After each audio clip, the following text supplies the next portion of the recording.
మమత గారిని శుభాకాంక్షలతో వేదిక మీదకి సాధారణంగా ఆహ్వానిస్తున్నాము ఈ అవార్డుని స్వీకరించడానికి.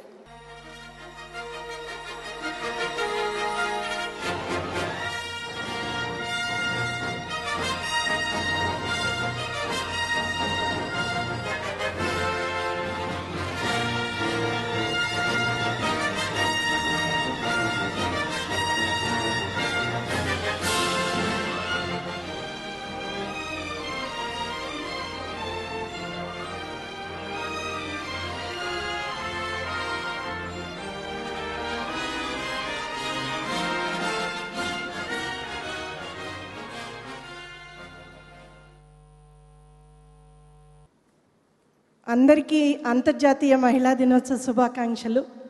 ఈటీవీ ఈనాడు వారికి ధన్యవాదాలు. ఇవాళ నేను ఇక్కడ నిలబడ్డానంటే ముందుగా మా అమ్మ డాక్టర్ హేమలతాదేవి స్కూల్కి వెళ్లకుండానే పిహెచ్డి ఎల్ఎల్బి చేసి నాకు స్ఫూర్తిగా నిలిచి ఇంతవరకు నన్ను అన్ని రంగాల్లో తీర్చిదిద్దింది. అన్ని రంగాలు అంటే కరాటే, వీణ ప్రతిదీ నేర్పించి నాకు ఇలా నిలబెట్టగలిగింది. అలాగే మా నాన్నగారు జడ్జి గారు నా 125 పబ్లిక్ ఇంట్రెస్ట్ లిటిగేషన్స్ వేశాను అంటే మా నాన్నగారే వెనకాల స్ఫూర్తి.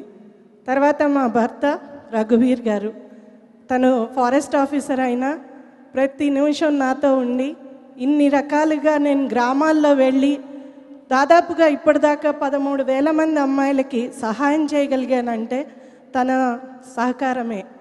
నా 2 అబ్బాయిలు సాత్విక్, సమ్యక్, వాళ్ళ సహకారం, మిగతా కుటుంబ సభ్యుల సహకారం నేను మనవలేంది. ఇక్కడున్న దాదాపుగా చాలామంది అమ్మలు ఉన్నారు, నాన్నలు ఉన్నారు.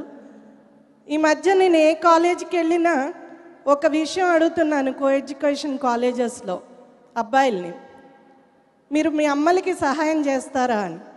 తప్పకుండా చేస్తాము అంటున్నారు. కానీ మీరు రేపు పొద్దున పెళ్ళయ్యాక భార్యకి సహాయం చేస్తారా, ఇంట్లో హెల్ప్ చేస్తారా అంటే ఎవ్వరూ చేతులు ఎత్తట్లేదండి. దానికి కారణం మనమే అనుకుంటా. నేను ఇన్నేళ్లుగా బాలికల సమస్యల మీద పోరాడుతున్నాను. అబ్బాయిల గురించి మర్చిపోయామేమో, అబ్బాయిలకి ఏం నేర్పియాలో మర్చిపోతున్నామేమో.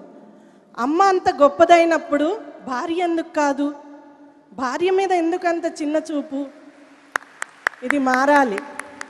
ఇందాక సుమగారు అడిగితే ఆవిడ మీకు ఏమైనా చేసి పెట్టారా మీ వారు అంటే నవ్వేసి ఊరుకున్నారు. అంత గొప్ప మనస్కులం మనం.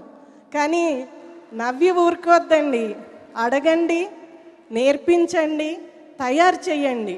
నేను ఇంత బాలికల కోసం చేస్తున్న పనులు అవసరం లేదండి, మనం వాళ్ళని రక్షించాల్సిన అవసరం ఎందుకు వస్తుంది?